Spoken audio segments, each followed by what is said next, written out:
Good afternoon guys, welcome back to our new mini blog. দোলের ভিডিওর first পার্টে তো তোমাদের সাথে অনেক কিছুই শেয়ার করেছি, তোমরা যদি কেউ না দেখে থাকো তাহলে গিয়ে দেখতে পারো।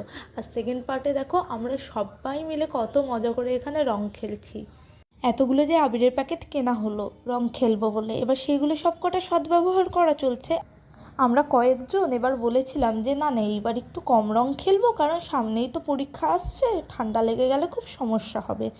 যেমন কথা বলেছিলাম মাকে, ঠিক তার উল্টো কাজটা করেছি, যেটা প্রত্যেক বছর করে থাকি। এই ক্ষেত্রে কথার দাম একেবারেই থাকে না বললেই চলে। তো একদম রং মেখে মানে আবির মেখে ভূত হয়ে গেছি। এইবার এই আবিরগুলোকে তোলার জন্য কসরত করতে হবে। দোলের দিন ভুরিভোজের আয়োজনে কী কী মেনু ছিল তা তো তোমাদেরকে এক ঝলকে দেখিয়ে দিলাম। এবার আমিও খেতে বসে গেছি। সাজিয়ে খেতে বসলেও আমার মূল আকর্ষণ ছিল চিংড়ি আর মাটন, তো সেইগুলো দিয়ে খেয়ে নিয়েছি। চলো এই ভিডিওটা এই পর্যন্তই, বড় ভ্লগ আসছে খুব তাড়াতাড়ি। লাইক আর সাবস্ক্রাইব করে দিও।